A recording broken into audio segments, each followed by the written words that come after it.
I'm tired of talking only about veteran disability. Let's talk about legacy for a moment. And before anyone misunderstands what I mean, let me be absolutely clear. Veterans should claim every single benefit they've earned. If military service injured your body, affected your mental health, or made an existing condition worse, there is no shame in receiving the compensation and care that was promised to you. Those benefits were earned through service. This is not an argument against disability claims. It is an argument allowing disability claims for veterans to become the end of the conversation. Because a nation cannot fully honor its veterans if it speaks about them only in terms of what happened to them. It must also ask what can still come through them. For too long, much of the public conversation has started with questions like these. What is your disability rating? What programs do you qualify for? What support do you need? Of course, don't get me wrong, those questions do matter, but they are not big enough to hold the full future of a veteran. There are other questions we should be asking. We should be asking, what do you want to build? What problem do you want to solve? Who do you want to employ? What community do you want to strengthen? What do you want your children and your grandchildren to remember that you created as a veteran? This is the concentration VestVet Debrief is here to begin. Not because every veteran must become an entrepreneur. Not because business ownership is easy, and not because ambition makes one veteran more worthy than another veteran. We are here because veterans deserve to see the future larger than a claim number, a diagnosis, or their worst day of their service. You can carry an injury and still carry an amazing idea. You can receive support and still create opportunity. You can honor what happened to your past without surrendering your ability to shape what happens next. Here is the false choice I want us to reject. We do not have to choose between helping veterans and challenging veterans. We do not have to choose between receiving earned benefits and pursuing business ownership. We do not have to choose between healing and building. For some veterans, benefits provide stability during a difficult season. For some, they help a family absorb the lasting costs of military service. For some, a service-connected condition will limit the kind or the amount of work that is possible for that veteran. All of it deserves respect. But support should be a foundation whenever possible, not a ceiling placed over someone's future. The goal is not to pressure every veteran into a company. The goal is to make sure the veteran with a dream can see a path. The veteran with an idea can find guidance. The veteran with leadership experience can learn how to turn that experience into value for a customer. And the veteran who wants another mission can find one worth pursuing. When I say legacy, I'm not only talking about building the next billion-dollar corporation. Legacy can begin with just one customer. It can begin with one person consulting business that gives a family more control over its future. It can be a repair shop that becomes a trusted part of a town. It can be a technology company that solves a problem where everyone else has ignored that problem. It can be a farm, a construction company, a franchise, a transport business, a manufacturing operation, or a professional service. It can be even buying a good existing business and carrying it into the next generation. It can mean hiring one person who needed a chance, then hiring 5, then mentoring another veteran who thought ownership was out of their reach. Legacy is not measured only by the size of the company. It is measured by what remains because you decided to build a skill passed down, a job created, a problem solved, a family made more secure, a company made stronger, a door held open for the person coming behind you. That is legacy. Now, let's take a quick look at what the evidence actually says. The national data released by the U.S. Census Bureau reports that veterans owned about 1.6 million American businesses in 2023. And together, those businesses generated about $1 trillion in receipts. That is not a side story in the American economy. That is real economic power.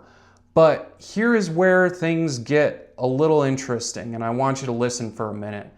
Veterans own about 4.4% of employer firms, businesses with paid employees, and about 4.5% of businesses with paid employees.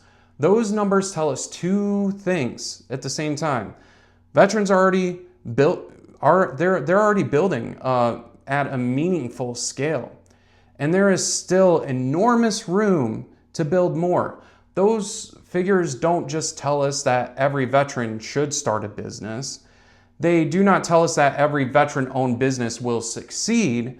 And receipts are not the same thing as profit, but they do prove something important. Veteran entrepreneurship is not just a slogan. It's already part of the American economy. The question is whether we are willing to make it a larger part of America's future. Veterans often leave the military with experiences that can matter in businesses. We know how to work inside a mission. We know how to make decisions with incomplete information. We know how to adapt when the plan meets reality. We know that a team needs trust, standards, communication, and accountability. We know that leadership is not a title. It is the responsibility to move people and resources towards an objective. There are valuable foundations. And let's be honest about the other side for a minute. Military experience is not a business plan. Rank does not create customer demand. Discipline does not automatically produce cash flow. And confidence does not replace market research. And a powerful mission statement will not rescue a product that nobody wants to buy. Services gives us raw material. Entrepreneurship requires us to shape it. We must learn customers. We must understand costs. We must test assumptions. We must listen when the market tells us we're wrong. We must ask for help before a preventable mistake becomes an expensive one. None of that needs to be considered weakness. That is leadership applied to a new battlefield. So, what exactly does this mean for the veteran watching right now who has an idea but has no clue where to begin? Do not begin with the logo. Do not begin by ordering inventory. And do not begin by spending money to feel like a business owner. Begin with a problem. Write one sentence. And that sentence can be, I believe I can help this kind of customer solve this specific problem. Then go speak with someone who may actually have that problem. Ask what they do today. Ask what frustrates them. Ask what the problem costs them in time, money, risk, or potentially missed opportunity. Listen before you sell. One honest customer conversation can teach you more than a week spent perfecting a business name. Then use that help that already exists. The Small Business Administration, also known as the SBA, supports veteran-owned business outreach centers that offer training, counseling, mentorship, and business planning assistance. The SBA also supports Boots to Business and the Boots to Business Reboot as starting points for entrepreneurship education. These programs do not guarantee success. None of this guarantees success. No responsible program can. But they can help you replace guesswork with questions, structure, and informed action. You do not need to have the whole company figured out this week or tomorrow. You need one problem worth investigation, one conversation, one responsible next step. Smart, smaller than your fear, but start. Everybody has that fear. This message is not only for just veterans. It is for government agencies, college, university, veterans organizations, VFW, I'm saying that to you, banks, investors, corporations, and all the local community leaders. Do not ask how you can serve veterans. Ask, how can a veteran become my vendor? How can a veteran become a founder, an employer, a partner, a mentor? Or how can this veteran become an innovator? Do not limit veteran recognition to ceremonies or some nice slogan that you thought of. Open the procurement doors. Build entrepreneurship pathways. Connect veterans with customers. Teach ownership. Make capital easier to understand. Measure whether the program actually helps veterans build a sustainable company, and whether a system is scattered, outdated, or too timid for the size of the opportunity. Let us have the courage to improve it. We can challenge policy without attacking people. We can demand better without pretending every existing program has failed. We can honor the work already being done and still say with conviction that American can and should do more. That is what this channel will be all about. We're going to talk about veteran-owned businesses. We're going to talk about education, government contracting, access to capital, buying existing companies, building from scratch, and creating opportunities in communities that need them. We're going to examine policies. We're going to challenge institutions. We're definitely going to challenge institutions here.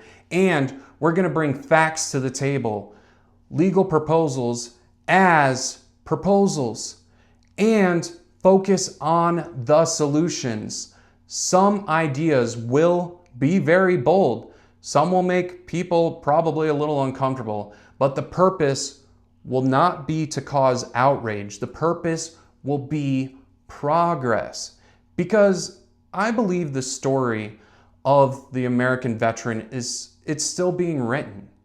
And the next chapter should not be defined only by what veterans need.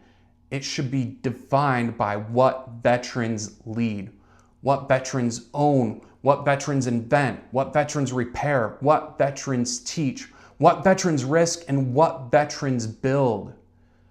So, yes, claim what you've earned. Veterans, listen to that. Claim what you've earned. Use the care, compensation, education, and the support available to you as a veteran. There is absolutely no shame in that. Then lift your eyes towards what comes next. Ask yourself a simple question. What problem am I prepared to help solve? Write down one answer. Speak with one potential customer. Take one responsible step towards discovering whether an idea can become something real. And if you believe America should talk about veterans not only as people who served, but as people who can keep serving through ownership, leadership, and creative. Join VestVet. Come on, click that subscribe button down below to the VestVet Debrief. Share this episode with a veteran who is already looking for another mission. And remember this when you subscribe, when you hit that subscribe button for VestVet Debrief. Your service is part of your story. Your disability may be part of your story, but neither one has to be the final sentence. Let's talk about legacy, and then let's build it.